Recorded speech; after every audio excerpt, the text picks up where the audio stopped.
সকালবেলায় উঠেই ভাবলাম গাছগুলোকে একটু জল দিয়ে দিই। আর এদিকে মা উনুনের কাঠের জালে ভাত বসিয়ে দিয়েছে। আর আমাদের সব সময় ভাতটা তাড়াতাড়ি হয়ে যায়, আর মাই কাঠের জালে ভাতটা রান্না করে। তবে গরমকালে ইচ্ছা না করলেও শীতকালে কিন্তু বেশ ভালোই লাগে কাঠের জালে রান্না করতে। খুব সুন্দর একটা গরম গরম বেশ পাওয়া যায় ঠান্ডার মধ্যে, তো খুব ভালো লাগে সেটা। তোমরাও কি শীতকালে এরকম আমাদের মতন উনুনে রান্না করো? অবশ্যই কিন্তু কমেন্টে জানাও। আর এদিকে এসে গেছে আমাদের ভালো করে চটকাও এখন রং চটকানোর পালা চলছে। এটা কি পুট্টি? তো দুদিন আগে হাফ কাজ হয়েছিল, আর আজকে আরও হাফ কাজটা বাকি আছে, তো সেটাই এখন করা হবে। তো চলো দেখি পুরো ফিনিশিং হওয়ার পর আমার রুমটা কেমন দেখতে লাগে। রঙটা এক কোট দেওয়া হয়েছিল বলে সত্যিই ভালো লাগছিল না, তবে আর এক কোট দেওয়ার পরে যেন ফুটে উঠেছে, সুন্দর লাগছে কালারটা। তোমাদের কেমন লাগছে অবশ্যই কমেন্টে জানিও, এবং তোমরা আমার ভিডিওটা কোথা থেকে দেখছো সেটাও জানাতে ভুলো না। যারা যারা আমার চ্যানেলটা সাবস্ক্রাইব করে নিয়েছো বা যারা আমার ভিডিওটা দেখো তাদেরকে অসংখ্য ধন্যবাদ। Hello, good morning friends. তোমরা সবাই কেমন আছো? আশা করছি খুব ভালো আছো, এবং আমিও খুব ভালো আছি।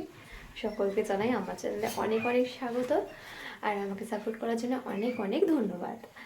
আর চাই না আর কদিন এই রান্নাঘরটা আছে রান্না করার জন্য, তো যে কদিন আছে একটু রান্না করে নিই, কারণ আমাদের তো ওই ঘরের কাজ হয়ে গেছে। তো এখন আমাদেরকে শিফট করতে হবে আবার ওই রান্নাঘরে। আর আমারও ওই ঘরে মোটামুটি সব জিনিসপত্র ঢুকিয়ে নিয়েছি, শিফট করা হয়ে গেছে, আরও কিছুটা বাকি আছে সাজানো। আর সাজানোর পরেই তোমাদেরকে দেখাবো আবার যে আমার পুরো রুমটা কেমন লাগছে। আর কিছু জিনিস কেনারও ইচ্ছা আছে আমার, মানে ঘরটাকে সাজানোর জন্যে। তো দেখি কবে যাওয়া যায় বা কবে কেনা যায়। তো এখন আমি কড়াইতে তেল দিয়েছি, শাক ভাজা করবো, আর এদিকে আমাদের চা বসিয়েছি, চা হচ্ছে। সকাল সকাল চা না খেলে হয় বলো না? বদলে নুন দিতে যাচ্ছিলাম, দেখেছো? তোমার সাথে কথা বলতে গিয়ে মাথাটা খারাপ হয়ে গেছে। তো চায়ের চিনিটা দিয়ে দিই। আমরা চিনিটা একটু কমই খাই।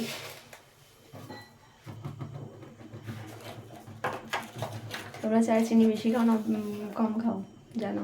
তবে চায়ে কিন্তু চিনি কম খাওয়াই ভালো, বুঝেছো? শরীরের জন্য অনেক ভালো, উপকার। তো আমরা যতটা পারি চায়ে চিনি কমই খাই। তো চলো আজ ব্লগটা দেখতে থাকো। আর তোমাদের মনে হতেই পারে যে আমাদের বাড়িতে কি প্রত্যেক দিনই শাক হয়? সত্যি বন্ধুরা, আমাদের বাড়িতে এই যে এমনি গরমকাল বলো শীতকাল বলো যে কোনো কাল বলো না কেন, শাকটা সত্যিই আমাদের সবসময়ই হয়। শাক আর উচ্ছে সবসময়ই হয়, মানে ভাতের পাতে নয় শাক ভাজা নয় উচ্ছে ভাজা, কিছু না কিছু প্রত্যেক দিনই আমাদের হয়।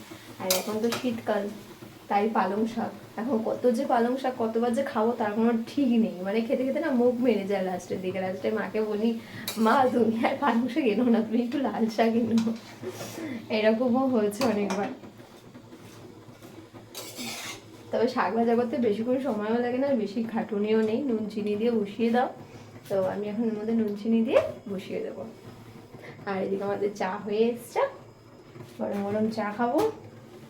দেখো বন্ধুরা, পালং শাক থেকে কত জল বেরিয়েছে, মনে হচ্ছে না জল দিয়েছি।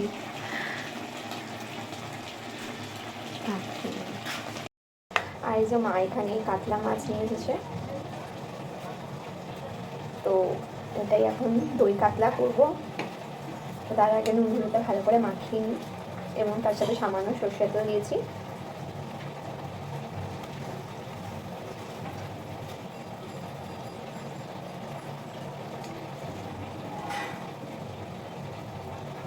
তো আমার নুন হলুদটা ভালো করে মাখিয়ে নেওয়া হয়ে গেছে। তো চলো এবার মাছগুলো তাদের করে ভেজে নিই। আজকে মাছের জন্য পেঁয়াজটা একটু বেটে নিই। আমার একদমই ছুরি দিয়ে কাটার অভ্যেস নেই, তা আজকে ছুরি দিয়ে কাটছি, কারণ আজকে পেঁয়াজটা বাটতেই হবে। তো কোচানোর কোনো ব্যাপার নেই, জাস্ট একটু ফালি করে দিয়ে দেবো। ছুরিতে ধারটাও কমে গেছে, যার জন্য ঠিকঠাক কাটছেও না। আমি কাটছি, দেখো না অবস্থা, দেখো ঠিকঠাক করে খোলাটাও ছড়ালাম না।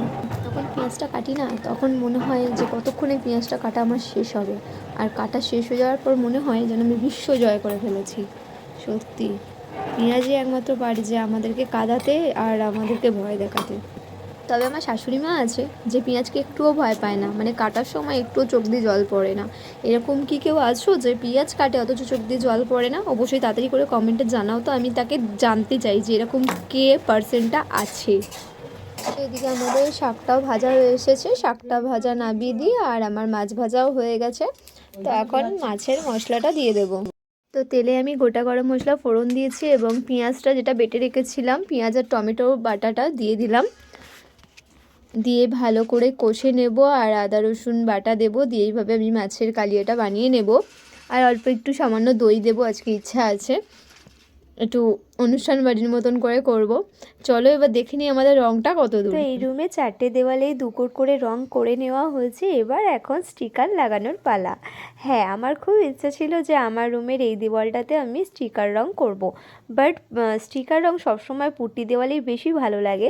জানি না এই দেওয়ালে কতটা ভালো লাগবে, তবে দাদারা বলেছে করে দেবে এবং ভালোই লাগবে। তো হয়ে যাওয়ার পরেই বুঝতে পারবো কেমন লাগছে। তবে দেওয়ালে স্টিকার লাগিয়ে করতে গেলে প্রচুর মেপে মেপে করতে হচ্ছে। তোমাদের ডিজাইনটা কেমন লাগছে? আমার তো সত্যি খুব ভালো লাগছে। দেওয়ালে যে হচ্ছে এই অনেক, আর অত ভালো ডিজাইন নিয়ে কাজ নেই। তো হঠাৎ করেই আমার রুমে রং কেন করা হচ্ছে সেটা জানতে হলে কিন্তু আমার চ্যানেলটাকে সাবস্ক্রাইব করে নিতে হবে পরপর ব্লগগুলো দেখার জন্যে। এবং পাশে থাকা বেল আইকনটাও প্রেস করে দাও, যাতে নতুন নতুন ভিডিও আসলেই তোমরা আগে দেখতে পারো।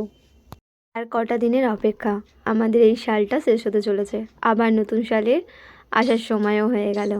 দেখতে দেখতে কীভাবে 1 বছর কেটে গেল, তাই না? ভালো মন্দ খারাপ সব কিছু নিয়ে। তো আশা করব 2024টাও যেন এইভাবেই কেটে যায়, ভালো খারাপ সব কিছু নিয়েই। এবং তোমাদেরও যেন 2024টা খুব ভালো কাটে। তো কি সুন্দর করে করছে দাদা, ধৈর্য ধরে ধরে, বেশ ভালোও লাগছে। নাহলে তো রঙটাও ফুটবে না, ধরে ধরে করতে হচ্ছে খুব।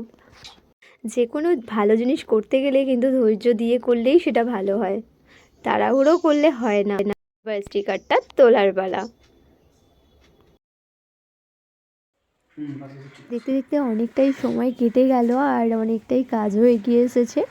এটাই লাস্ট লাইন হচ্ছে, কারণ এরপর তো খাট বসবে, তার জন্য আমরা বারণ করে দিয়েছি যে পুরো নিচ অবধি করার দরকার নেই, খাটে তো ঢাকাই পড়ে যাবে। ও মানে পুরো খাঁটি রংটাই? হ্যাঁ, শুধু ডাইরেক্ট বাড়া হচ্ছে, মানে জল একটু মেশানো নেই, কিচ্ছু বাড়া নেই, মানে ডিজাইন একটু মোটা মালি দিতে হবে। না রং এটা সাদা রং নিয়ে এসেছি, ডিজাইন আলাদা করে নিয়ে এসেছিলাম। প্রাইমারটা আরো ফিকা ফিকা হয়ে যেত। রং বলতে সাদা রং আসলে কি বালি ওয়াল এক আর দুই, তার মধ্যে সবুজের উপরে না, যদি ওয়ালটা স্মুথ থাকতো তখন অটোমেটিকলি স্মুথ ব্যাপারটা এসে যেত।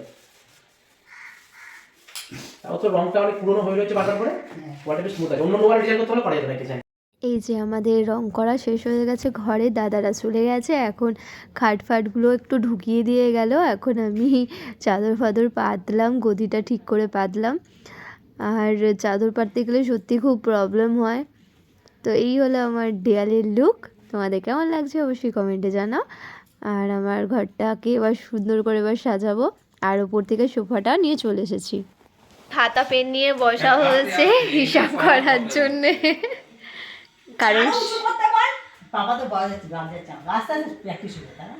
কারণ সামনেই বাবুর বার্থডে, তো তার জন্য লিস্ট করতে বসা হয়েছে কজন হবে না হবে, কাদের বলবো। আর এই আমার রুম কমপ্লিট, কেমন লাগছে অবশ্যই কমেন্টে জানিও। আমার তো দারুণ লাগছে। হ্যাঁ, তোমার ওরা বলে দেবে কে কে আসবে, তোমরাও চলে আসো, তোমরাও চলে আসো। কে কে আসবে কমেন্টে জানাও, আমি নাম এখানে লিখে দিচ্ছি। হ্যাঁ, এটাই তো ঠিকই, ক্যাটারারকে বুক করতে হবে না। তো এখন প্রচুর ঘরের তোড়জোড় চলছে। আর এই দিকের যে শোকেসটা দেখতে পাচ্ছ, এটা এই দিকের দেয়ালে ছিল, ওটা এই দিকের দেয়ালে করে দেওয়া হয়েছে।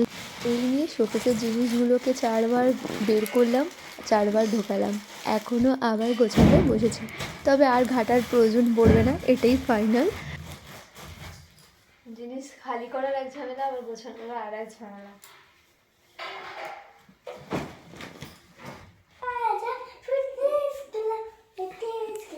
তো এই ঘরটা এখন দেখতে পাচ্ছ অনেকটা ফাঁকা করে দিয়েছি, এখনও কিছু জিনিস ছড়িয়ে আছে, সেগুলো এখন পরিষ্কার করতে হচ্ছে। আর এদিকে আমার ছেলে তো ভালোই জায়গা হচ্ছে বড় খেলার, দেখো না ব্যাগ নিয়ে তখন থেকে এদিক আর ওদিক মারছে, খালি বলটার অপেক্ষা। পাপাকে ডাক, বল বল করতে, আর পাপা বল করো, আমি ব্যাট করব। তো আজকে দুপুরবেলা একটু রেস্ট নিতে পারিনি, ঘর মোছা থেকে শুরু করে আলমারি মুছলাম প্লাস গোছালাম। আর অলরেডি কালকে বেরিয়েছিলাম বাইরে, তাই ঠান্ডাও লেগে গেছে আমার। তো প্রচণ্ড পরিমাণে দুপুর থেকে মাথাটা ব্যথাও করছে। আমি জানি না কি করব এখন, আর মানে মনে হচ্ছে না এখন জাস্ট গিয়ে একটু শুয়ে পড়ি, আর কিছু ভালো লাগছে না। তো আর এই বাকি যা আছে সব কালকে আবার গোছাবো, আজকে আর ভালো লাগছে না, আর পাচ্ছি না জাস্ট। তার উপর রাতে রান্নাও আছে। তাই চলো আজকে ব্লগটা এখানেই শেষ করছি, আবার দেখা হবে নেক্সট ব্লগে। তো আজকের মতো সবাইকে জানাই good night, tata, bye bye. আমার ছেলে ব্যাগটা নিয়ে বেশ ভালোই মজা পেয়েছে।